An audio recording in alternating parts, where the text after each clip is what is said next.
Welcome to Nothing But Bet. This is Action Network's new NBA betting show. I'm your host, Maria Marino, and in a minute, I'll be joined by the crew of Matt Moore, J Money, Gilles Gallant, and Steven Keech. We got a couple of game ones on deck in the association. First up, the Cavaliers on 2 days rest are up in Boston to take on the league's top team. Celtics are favored by 12.5 despite no Kristaps Porzingis. Jarrett Allen is questionable for the Cavs. We may get word on his status during this show.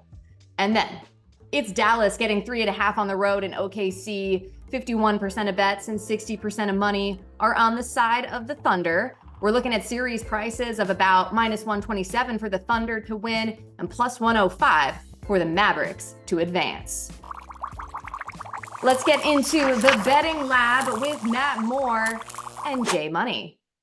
Guys, welcome to the show. Let's get right into our best bets for this first game, Cavs and Celtics. J Money, what do you like? Yeah, for this game, I'll ride with the under 211. We know the Cavs are coming off a game 7 as well, and they're going to be running on fumes in this particular spot as well. I know that both big men might be missing this particular game, guys, but I do expect the Celtics to possibly come out a little rusty offensively, and with them having a ton of rest, they can give a lot more energy to the defensive end. I feel like that's the main switch that the Celtics have flipped this year, has been them being able to go out and shut teams down defensively. This is why they made the trade for guys like Drew Holiday as well. So I really love the perimeter defenders to go up against the main key cogs for the Cavs in this one. I think they'll shut down Darius Garland and Donovan Mitchell in this particular game. I like the under 211 in this game. Matt, before we get your best bet, any thoughts on the total? Actually, the trends kind of support the over based off of the teams coming off of a game 7. So, I get the idea here that the Celtics might be a little rusty. But, man, they've just been such a machine. I don't know what the Cavaliers are going to have kind of hanging on there. Now, I do think that it's possible the Cavaliers once again struggle offensively. We have not seen them play well in a playoff game offensively. Not once have we seen this team play well really to the regular season standard offensively. I think the team totals are a really interesting play on this series and in this game about whether or not you want to take Celtics kind of over with a Cavaliers under. That's kind of how I lean to it. I don't mind playing the under here. I do think it's a little risky with the trends favoring the over in these kind of rest spots, but ultimately, I do have questions about whether or not the Cavaliers are going to be able to score. Yeah, I mean, Jay, correct me if I'm wrong. I feel like maybe the thought is, too, that if the Cavs are just really inept offensively, the Celtics won't have to do a whole lot to really win this game handily. Yeah, no, I'm with you on that. And I think this is a spot where the Cavs might not touch 90 points. Now, their offense isn't horrible, but I think they're going up against a really tough Celtics team in this particular game. So I am kind of banking. I like what Matt said there. If you like the over, I would take Celtics team total over. And if you wanted to just take Cavs team total under, I wouldn't argue that as well. But I do think when it's all said and done, that it goes under 211 here. All right. Matt, what about you? Best bet for the game? Let's lay the wood. Celtics -12.5. I'm not scared. I'm not afraid. How about this? Teams coming off of a game 7 when they've had less than 3 days rest, facing an opponent that's had more than 3 days rest, which is what we got here. 6-15 against the spread. Woof. They're 17-20 overall on the road after playing in a game 7. So the trends hold up and they just are coming off of a game 7. Look, those games are a lot. It's not just the exhaustion factor here of getting through a game 7. There's a mental factor here of the relief of getting through a series, taking a deep breath and going, oh, okay, we made it. We didn't lose in the first round. All right, we got past that one. You have less time to prepare. Celtics been sitting around doing prep work on both Magic and Cavs all week. They've had time to do work on both. And so even without Kristaps Porzingis here, I think this is going to be a dominant run by the Celtics. They'll really show up in this home game. Their focus, they know the opportunity is there. Denver's down 0-2 out in the West. It's wide open for the Celtics to finally win the NBA title they've been chasing for 7 years. I will note, teams in this spot that are double-digit dogs are 4-4 against the spread. So it's they're not good, but they're not as bad in this spot. However, I looked at some of those teams. They didn't necessarily have the profile of Boston, which is one of the best teams that we've seen in the last 20 years from a regular season profile perspective. I'm confident in Boston here. I'll lay the 12.5 as those Celtics roll in game 1. Yeah, Jay, I'll get a quick thought from you here too, because the number looks a little big and scary. but this is just a brutal spot for Cleveland. I agree with Matt here. Obviously, I like the Celtics a little bit more on the opener at the 10.5, 11. The spread is going up, but I mean, I wouldn't be a bit surprised if they won this game by 20 points and the spread wasn't even much of a sweat in this one. So I do usually like to get on the spreads a little bit earlier and not really catching the tail end of the line. But this should be a smack city spot for the Celtics in this one. I don't see the Cavs really having much. And like I say, just emotional. It's a huge emotional letdown. They finally got out of the first round. Now they're probably going up against, they're probably going to get smacked in this particular game. So this game one is kind of like a scheduled loss, if you will, for the Cavs here. Yeah, they did not do themselves any favors by letting that series just go on and on in the first round. But let's talk about the other game we have tonight. And unlike the Cavs, we have a team that's quite rested. The Thunder playing in their first game since April 29th. Jay, how are you playing this game?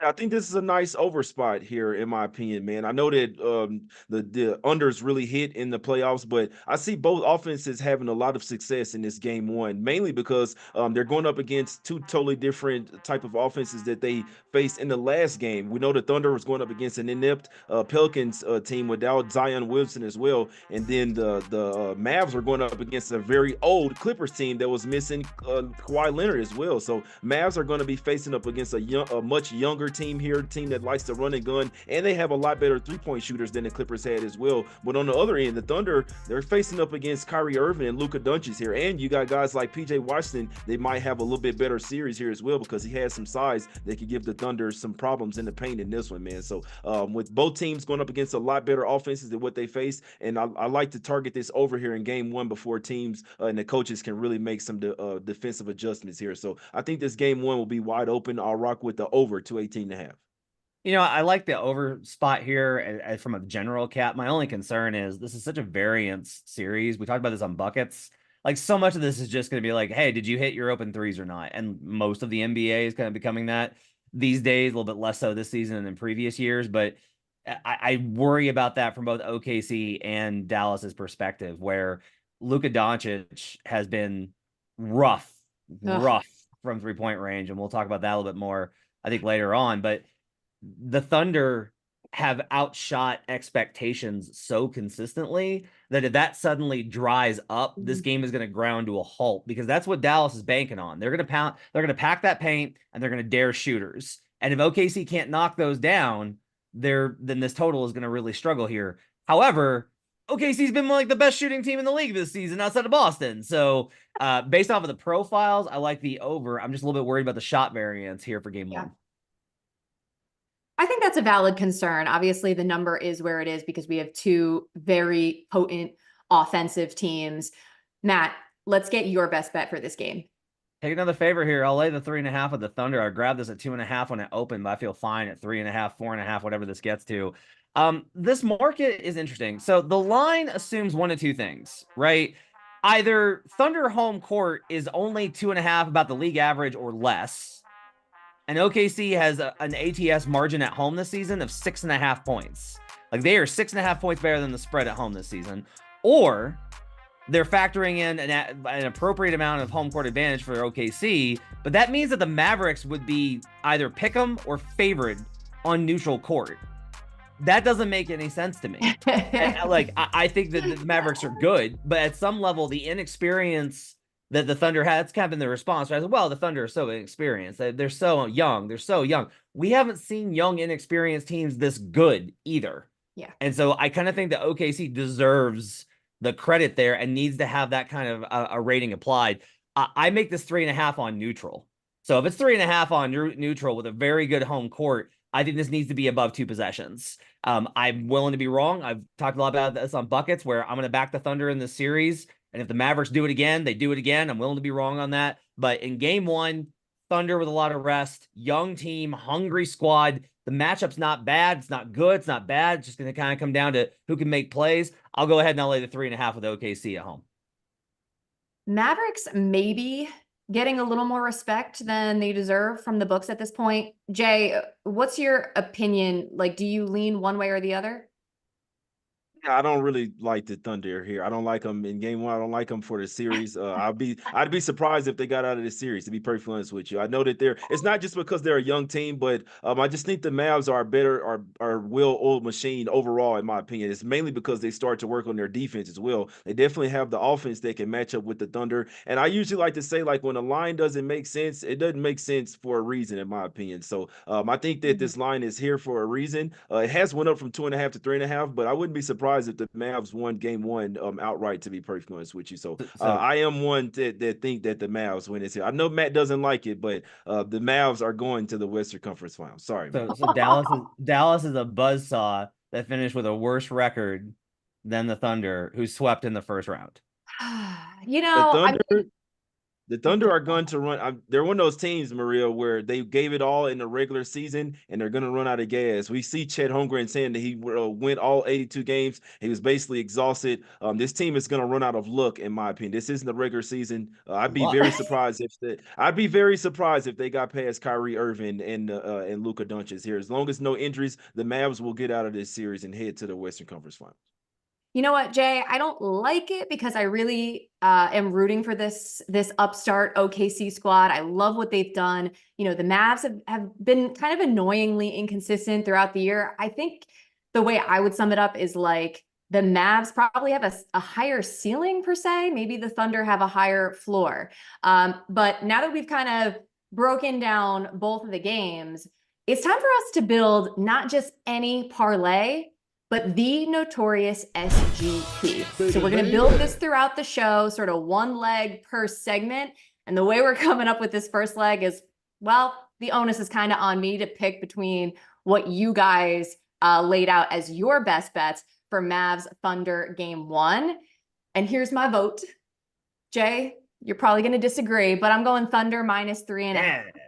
And look, I kind of liked the Thunder anyway, and I understand everything that Matt laid out. One deciding factor, though, was actually this tool that we have on the Action app. You can access with a pro subscription, and basically it's a system that shows when there's more money and sharp action on favorites, which is what we have with the Thunder. There's a 58% win rate and 13% ROI. So that was kind of, like I said, it wasn't the main reason I went with this. I was kind of leaning that anyway, but I thought, hey, that was kind of a nice little deciding factor there. So Matt, that's a great pick, Maria. I just want to say that's a great pick that you chose my pick. That's a great pick. Also, there's we've got 4 sharp moves in the Action Network app on the Thunder here. So I don't know, maybe Jay doesn't want to be sharp. That's fine. No, Hey Jay, by the way, but you live in Colorado now. Where did you live before you moved to Colorado? I lived in Dallas. I just want to say that the Sharps have been getting their teeth kicked in. That's true. He is right. Hold on. Sorry. Right are you insinuating Dallas bias here, Matt? Never with Jay. Jay just wants the money. Okay, but I'll say this in Jay's defense. I feel like he and I'm actually like this a lot too. I go with feel for the game a lot more than I do this like betting jargon. It was just in this case, I saw this and appreciated it. One more topic before we leave the lab. I can't let you guys go without asking about this other series in the West, because in a game the Action Network crew universally seemed to think was a classic bounce back spot for the Nuggets, they just did not show up against the Timberwolves. Shot just 35% from the field, now find themselves in an 0-2 hole as the series shifts to Minnesota Friday night. So look, you guys are both in Denver. Matt, I know you cover this team extensively. You're there in person a lot. So I just got to find out, like, what the hell is wrong with the Nuggets? And by the way, I would just say their odds of winning this series are around +470. Do they have any sign of life here, Matt? Look, I always say this, that if you're going to buy low on a team, it's never going to feel good. You're never going to be like, oh man, this feels awesome to buy low on this team. It's great. No, you're getting a good price because everyone thinks that they're screwed. So you're always going to have to deal with that. But look, I'd be very cautious with how the Nuggets responded post-game. They slunk out of that arena. They sent Justin Holiday to the podium alongside Nikola Jokic. Nikola Jokic was asked about basically, do you have confidence you could turn the series around? And he literally was like, we'll see. Great, confident. Inspiring stuff, Yoke. Great stuff. Way to rally the troops. Jamal Murray left without speaking to reporters. Most of the players slunk out of that locker room before reporters got in there. I'm like, look, I don't blame you. You don't want to talk to reporters after you got your tail kicked in. What is there to say? I get that part. But body language, Malone talked about that, about how bad their body language was. This team is not connected. This team is not spirited, and they don't have leadership from their best player right now. Got to call them up in the Action Network app. You're going to be able to read that after the show that talks about kind of the failures of Nikola Jokic in this spot, let alone how bad Jamal Murray's playing. I don't think that Cavs need to get better by game 3. This Wolves team is hungry. They hit you right out of the gate on every single possession. I don't think that's going to change. And so I'm not saying that Denver can't come back, because I have seen this happen. I think I am. I think I'm saying that. Buy low, but I think it's a stay away, leave it be. I think you might as well just wait and let this one play out, given how this moment seems to be the Wolves. I think that last point is so true. Like, not just what the Nuggets are lacking, but what the Wolves seem to be, pulling from in this moment. Jay, I mean, I personally want nothing to do with betting the Nuggets moving forward, but is there any value that you can see? Well, I usually like when everybody writes off a team, I usually like to go with them, to be honest with you. I like going against the whole world. That's just me. That's how I've made a bunch of money in the NBA as well. I don't know if I'll do it here. I just want to say one thing, like the Nuggets, like when they're sweeping the Lakers and they're doing well and they're winning championships, like everybody wants to talk, everybody's happy. But now that they're getting their butt kicked, they're ducking out of media and stuff, they're throwing stuff at the refs. So it's just kind of, I don't really like what I'm seeing from the Nuggets there. Like I like a even kill, like, you know what I'm saying? You even when you're down, you still have to have joy. You still have to go do the post-game press conference, all that type of things, man. This is the defending champs here. I don't like how they're kind of ducking smoke when they're getting beat up here. You see what I'm saying? So, but like I always say, and I mean, not to make a hockey reference, but we did see the Dallas Stars go down 0-2 at the house and head on the road, and they came back and won a Game 7 series versus the Vegas Knights as well. So it's not like it's impossible in this one, but I wouldn't take any championship futures, anything like that. The whole season is on the line in Game 3. So if you do have still have any amount of confidence in the Nuggets, you have to take them in Game 3 on the money line. Obviously, if they don't win that game, the series is probably already over. But if they don't win that one, they're probably getting swept there. But I don't really like what I'm seeing from the Nuggets. Kind of soft mentality there. I know that the team is a little banged up as well, but you can't be doing that in professional sports, in my opinion. 100%. And my biggest takeaway from what you just said, like, that's the only thing I can wrap my head around betting with the Nuggets, is just them in Game 3. Like, if there's any time they're going to show up, it's going to have to be that. So look, we've talked long enough. I mean, this is super fun, but we gotta head out because we got a lot more to do. So J Money, we'll say bye to you for now. Matt, you are not going anywhere quite yet, so hang tight. Moving on to player props, the most bet prop in terms of tickets for Mavs Thunder Game 1 is PJ Washington over 10.5 points. After just 2 points in Game 5 against the Clippers, PJ had 14 points and 5 rebounds in the clincher Friday night. Public back on the PJ train to start this series. And the second most bet prop, per MGM that is, involves Luka Doncic, which is not surprising to see, but it's the under 31.5 the public likes. This is the highest points prop on the board tonight. We'll discuss a Luka prop in a few minutes with Gilles Gallant, who, by the way, cleaned up yesterday on GDD.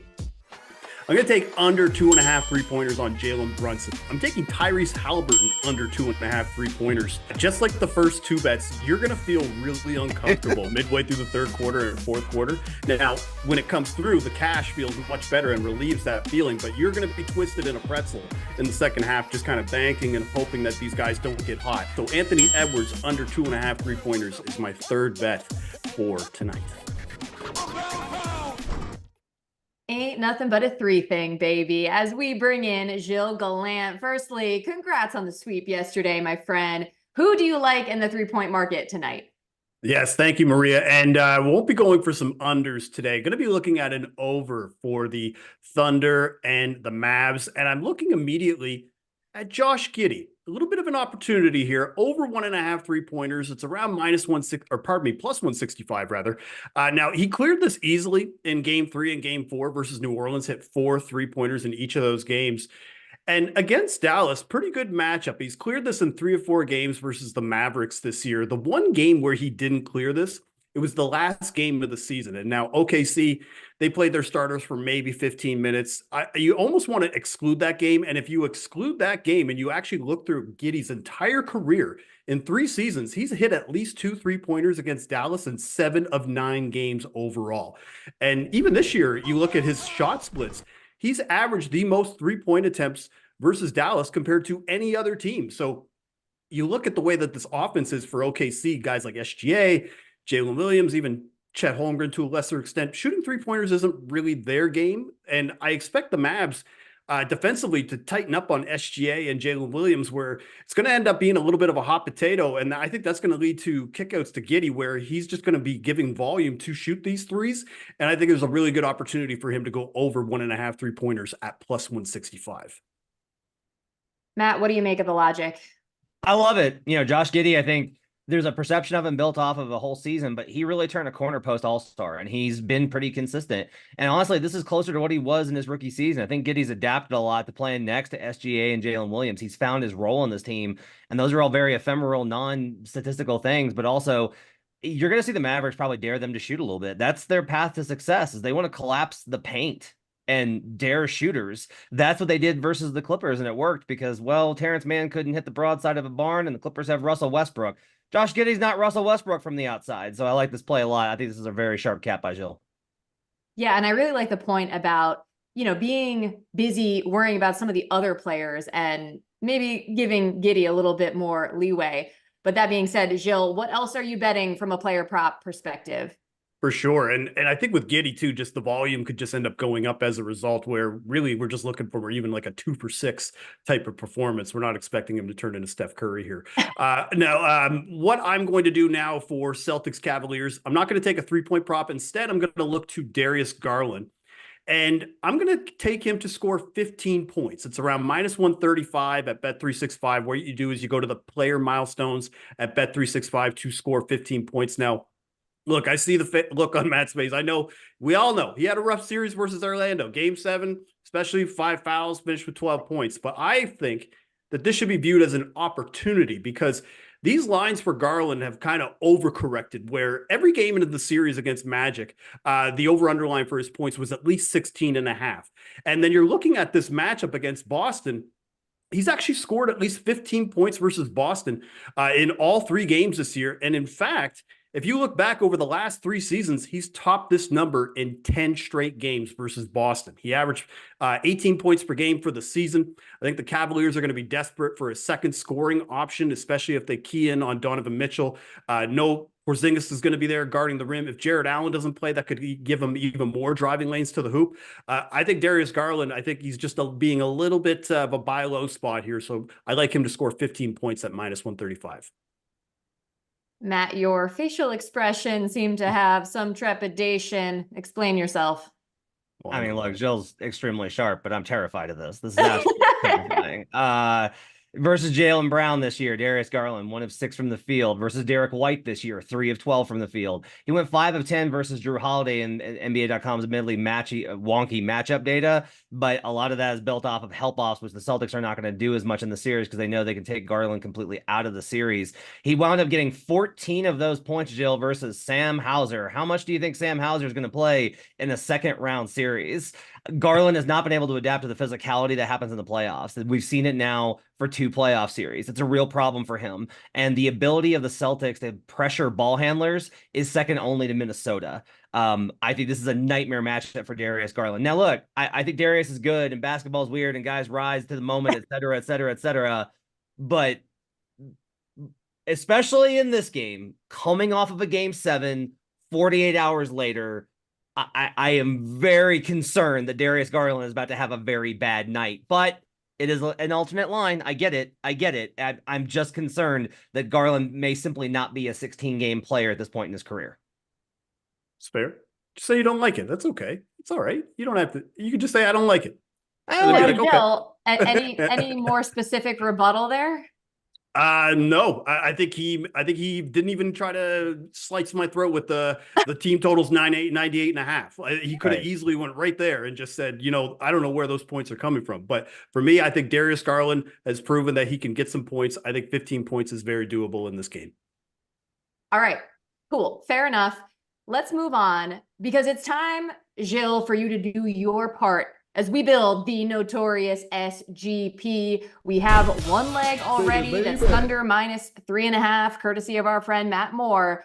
But Gilles, what is your contribution to the SGP? All right, so we're running it back.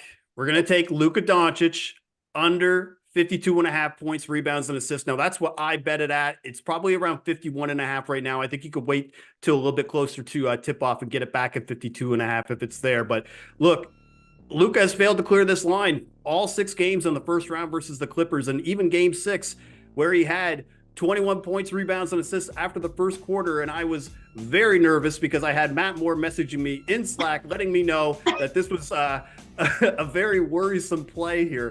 But it did end up coming through where he ended up having 48 total points, rebounds, and assists in game 6. And that's right around where his PRA averages through 6 games, 48.2. And part of why we're going back to this is in game 6, especially why we bet it and why we're looking at it now, is Luka's just struggling with his 3-point shot. He's averaged only 2.7 3-point makes in the playoffs this year on 23% shooting after the first round. Both of those are playoff career lows. And if his 3-point attempts aren't falling, I really think this prop is going to be tough for him to clear. The Thunder as well look pretty decent in round 1. Hard to take too much away from it, but I mean, they did hold the Pelicans to 26% from 3-point for the series. I think there's a lot of outs in our favor, especially when you could see a guy like Luka have 30, 10, and 10, and this prop still falls short. So under 51.5, under 52.5, I like them both. I can attest that this was Matt's least favorite play on our show Friday on Action Island. And as you mentioned, Gilles, it did come through for you. And he's clearly, Luka, like not shooting well from beyond the arc at all. And I feel like he's almost getting lazy and just settling for these 3-pointers. I do wonder if a couple more of those drop, could that be the difference? Matt, I'll give you a quick moment to respond to this whole thing. I mean, look, he got me, right? So, I thought this was a terrible play, and it went under 21 in the first quarter, and it still went under. So, yeah. I guess Luka Doncic just can't hit threes anymore. And if that's the case, then I guess this is going to go under. I will note that versus Lu Dort, in the regular season, it was only 11 minutes of matchup time. Luka had 9 assists in 11 minutes of matchup time versus Dort. Now, he had 5 turnovers because Dort's a really great defender, right? The torture chamber. I do kind of think that OKC's entire strategy is probably going to be make the other guys beat us. I think it's one of the reasons you're probably some of the push is why there's a little bit of value on those PJ Washington overs. And so I am kind of concerned of all right, well, if it's 28, 14, 14, because we know that OKC doesn't have a lot of size. They're not terrible at rebounding the basketball, surprisingly, but guys that rebound do go off for big numbers versus them. I am kind of concerned about getting 28 on the rebounds and assist line. And then Luka can not hit any, can fail to hit water falling out of a boat 3 and still go over this. Yeah. But just some free throws too. Gilles playing it because he went under 6 straight games. I guess mean, just keep going under. It's hard to argue with that. And it is such a huge number. And I think too, the biggest aspect of this PRA is probably the points. I feel like that's the trend that we've been seeing. And a big part of that, in my opinion, is just how Kyrie Irving has been playing. And if we expect Kyrie Irving to continue to carry a lot of the scoring load, I like this. But we're going to leave it there. Gilles, you're off the hook now. Thanks for stopping by the show. All right. Talk again soon, Maria. See you again soon, Matt. Bye.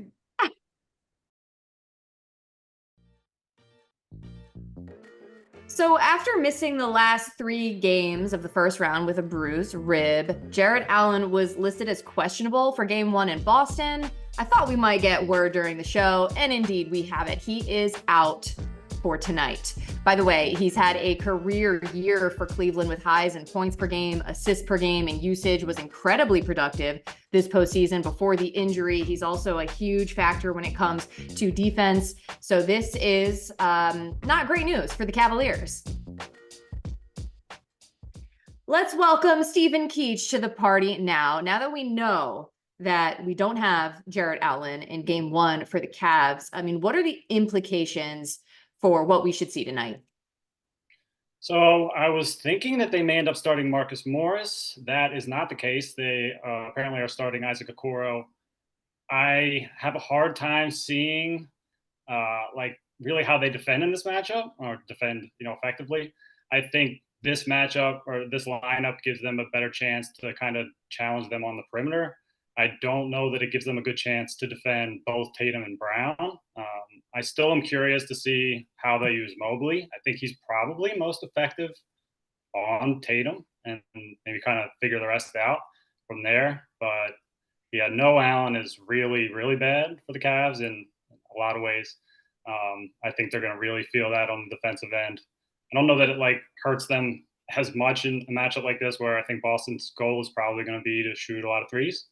But yeah, on both sides, this is going to be something that Cleveland's going to feel for as long as Allen remains out.